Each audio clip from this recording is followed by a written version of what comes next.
नहीं, ये एफआईआर हकीकत में मबनी नहीं है। उन पे झूठा इल्ज़ाम लगाने वाला अपने आखिरत को सोचे कि उसका क्या बनेगा। कि 295C लफ्ज़ जस्ट मुंह से बोल देना, वो भी अनइंटेंशनली, जिसका नॉलेज नहीं है उसको कि ये कहाँ लगता है। इस फरूख खोखर साहब कोई आलिम दीन तो नहीं है, किसी मदरसे से फारिग तहसील तो नहीं। पहले तो वो साबित करेगा कि ये जुर्म हुआ भी है कि नहीं है। उसने पब्लिक अपॉलॉजी पोस्ट कर दी है कुरान पाक पे हाथ रख के। टॉप रैंकर्स जितने लोग भी हैं ना, उनके हासिदीन बहुत ज़्यादा होते हैं। अस्सलाम वालेकुम, टीवी टुडे के साथ मैं हूं आपकी मेज़बान ज़ुहारा। नाज़रीन, मशहूर यूट्यूबर रजब भट्ट एक बार फिर कंट्रोवर्सीज का शिकार। इस दफ़ा उनके ऊपर 295A और 295C का इल्ज़ाम है और अब ये फ़ैसला तो हमारी स्टेट, हमारी अदालत और कानून करेगा कि उनके ऊपर क्या सज़ा आयद होती है। लेकिन लोग काफ़ी तैश में हैं, गुस्से में हैं। हमारे साथ उन्हीं के लॉयर इरफान नकवी साहब मौजूद हैं, इनसे बात करते हैं। अस्सलाम वालेकुम सर। वालेकुम सलाम। सर, सबसे पहले ये बताएं कि रजब भट्ट क्या वाकई गुस्ताख हैं? नहीं, बिल्कुल भी नहीं। क्यों? उन्होंने अपनी वीडियो में कहा है कि मेरे पे 295A और 295C लगी है और मेरे उस्ताद के ऊपर 295 लगी है। जब उस्ताद ही काफिर है तो फिर बंदा कैसा होगा? जितने बाहर की यूनिवर्सिटियों से पढ़ के आते हैं बच्चे, क्या उनके उस्ताद उलमा इस्लाम होते हैं? नहीं, अब लेकिन वो तो मुसलमान है ना। नहीं, मैं मुस्लिम हूँ ना। मैं अगर किसी बंदे से इंस्पायर हूँ तो किसी एक चीज़ की वजह से, उसके मज़हब से इंस्पायर तो नहीं हो ना। ठीक है। उनके उस्ताद सिद्धू मूसेवाला हैं, वो कहते हैं, जैसे वो क्लेम कर रहे हैं। ठीक है। सिद्धू मूसेवाला बेसिकली पंजाबी कल्चर को रिप्रेजेंट करते थे अपने मोटिवेशनल गानों के जरिए। तो काफ़ी सारे नौजवान, मुझे भी उसके गाने अच्छे लगते हैं। तो मतलब ये तो नहीं है कि आपको अच्छे लगते हैं। ये कहने की क्या जरूरत थी कि मेरे ऊपर भी 295A और C लगी हुई इतनी प्राउडली? नहीं, उसने जब कमिल में उसने कह दिया और जब उसे एहसास हुआ है या किसी ने बताया है, तो उसने सबसे पहले किसी की डिमांड पे नहीं, उससे ज़ाती एतराफ़ पे उसने कहा कि मैं ये अगर गलत हो गया तो मैं माफ़ी मांग लेता हूँ। उसने पब्लिक अपॉलॉजी पोस्ट कर दी है, कुरान पाक पे हाथ रख के कसम खाई है। और फिर उसने जो कंटेंट कहा है वो सब पूरी दुनिया जानती है कि मैं रसूलुल्लाह की ज़ात पे मुकम्मल यकीन रखता हूँ, ख़त्मी नबूवत पे यकीन रखता हूँ, उनकी औलाद आले अतहार और असहाबे किराम के मुकम्मल इज़्ज़त करता हूँ। और मुझसे जो सावन कुछ अल्फाज बोले गए हैं, मैं उन पर माजरत खा हूँ, अल्लाह के हुजूर भी, आवाम से भी। पहले आप नमाज की बेहुरमती करते हो, फिर मसीही बरादरी की, और अब ये करके उसके बाद माफ़ी। हर दफ़ा सिनेरियो मुख्तलिफ होता है। जब टॉप रैंकर्स जितने लोग भी हैं ना, उनके हासिदीन बहुत ज़्यादा होते हैं। तो हासिदीन ना छोटी छोटी चीज़ों को पकड़ के उसको हवा देते हैं, उसको ऐसे बुलबुले का तूफान बना देते हैं जिसके अंदर कुछ नहीं होता।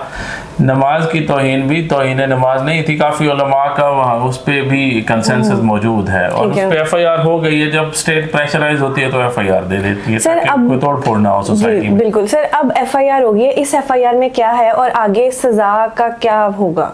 नहीं, ये FIR हकीकत में मबनी नहीं है। जो आप FIR को पढ़े ना, तो उसका मतलब ही वाज़ेह है कि जी फला उसने ये किया, उसने ये किया। आप किसी का मलऊन कैसे ठहरा सकते हैं?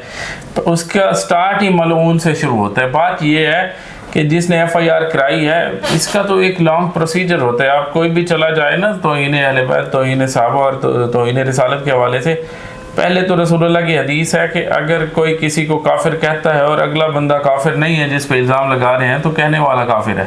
ठीक है। अगर रजब भट्ट ने यकीनन गुस्ताखी नहीं की, ठीक है, उन पे झूठा इल्ज़ाम लगाने वाला अपने आखिरत को सोचे कि उसका क्या बनेगा। सर, उस FIR में ये लिखा है ना कि उन्होंने मजहबी जो हमारे जज्बात हैं उनको पामाल किया। देखिए, मजहबी जज्बात से पहले समझदारी ज़रूरी है, मजहबी जो है ना अंडरस्टैंडिंग ज़रूरी है। ठीक है। कि 295C लफ्ज़ जस्ट मुंह से बोल देना, वो भी अनइंटेंशनली, जिसका नॉलेज नहीं है उसको कि ये कहाँ लगता है, इसकी तारीफ़ क्या है, ये क्या चीज़ है, ये कोई बोलने वाला काफिर या नौजुबिल्लाह गुस्ताख नहीं हो जाता। अब मॉडल टाउन में C ब्लॉक में 295 नंबर घर है, उसको लिखा होता है 295C, मिसाल है, या किसी भी सोसाइटी में है, तो उसको, उस घर को, सारे को गुस्ताख करार देते हैं। हराम है वो जगह, ऐसा नहीं है।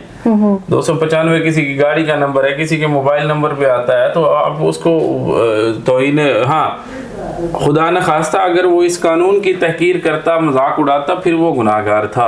सर, लेकिन 295A तो लगी नहीं है ना। 295A क्या है कि लोगों के किसी मजहब बात मजरू हुए हैं, लिहाजा उसके खिलाफ, मसीही बरादरी के खिलाफ जो उन्होंने बोला। मसीही बरादरी का जो है ना, वो डिफरेंट सिनेरियो है। उस पे सिर्फ कोई कानून साजी नहीं हुई पाकिस्तान में कि उनको ईसाई कहना जुर्म है।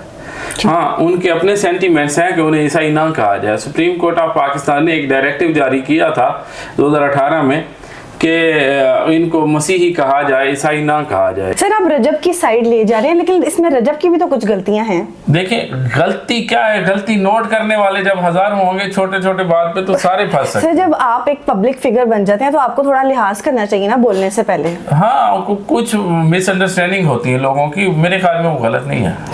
वो पाकिस्तान छोड़ के चले गए हैं, तो अगर वो उन्होंने नहीं कोई ऐसा जुर्म किया था तो वो पाकिस्तान में रहते हैं, पाकिस्तान छोड़ के क्यों गए? अगर छोड़ के गए भी हैं तो हर बंदे को अपनी जान तो अजीज है, उसको बचाना चाहिए। अब मिसअंडरस्टैंडिंग में बहुत सारे कत्ल गारत होती है पाकिस्तान में। सर जो फरूक खोकर हैं, जो इस्लामाबाद में हैं, जिन्होंने ये शुरू किया, उनका ये कहना है कि मैं रजब भट्ट को घसीटता हुआ लेके आऊंगा और मैं इसके ऊपर कोई ना कोई एक्शन जरूर लूंगा, तो उनको सर क्या कहेंगे आप? उनको मैं क्या कहूँ, जिन्हें खुद ये नहीं सोचा जिन्होंने कि जो आग पाकिस्तान में लगा रहे हैं उसकी बुनियाद भी कुछ है या नहीं है। बुनियादी तौर पे उन्हें ये सोचना चाहिए और अपने उलमा से कंसल्ट करना चाहिए था ये इल्ज़ाम लगाने से पहले या ये आग भड़काने से पहले कि क्या ये गुस्ताखी बनती भी है कि नहीं है। फ़रूक खोकर साहब कोई आलिम दीन तो नहीं है, किसी मदरसे से फारिग तहसील तो नहीं है, वो मेरी तरह एक आम शहरी है ना। ताकत पैसा होना इस बात की दलील नहीं है कि बंदा अक्ल कुल होता है। सर अब कानून इस चीज़ को कैसे देख रहा है, स्टेट कैसे देख रही है और अब आगे क्या प्रोसेस होगा? स्टेट ने तो अवाम से प्रेशराइज होकर FIR कर दी और मेरे ख्याल में अच्छा किया। ठीक है। अब वो he will face the music जिसके खिलाफ हुई है। सर कानून अब किस तरह उनको लेके चलेगा? अब वो आएगा तो कानून का प्रोसीजर तो कानून की किताबों में मौजूद तो है। सुलह सफाई इस तरह का कुछ, क्योंकि पहले भी उनके ऊपर इसी तरह की FIRs हैं। नहीं, सुलह सफाई कौन कर सकता है इसमें? मुझे तो मेरे इल्म में नहीं है। जिसने FIR कराई है या तो वो सुलह करे, वो अगर उस तरफ से पहले तो वो साबित करेगा कि ये जुर्म हुआ भी है कि नहीं है। ठीक है। और अगर नहीं हुआ तो क्या उसके खिलाफ भी कोई सजा है इस मुल्क में?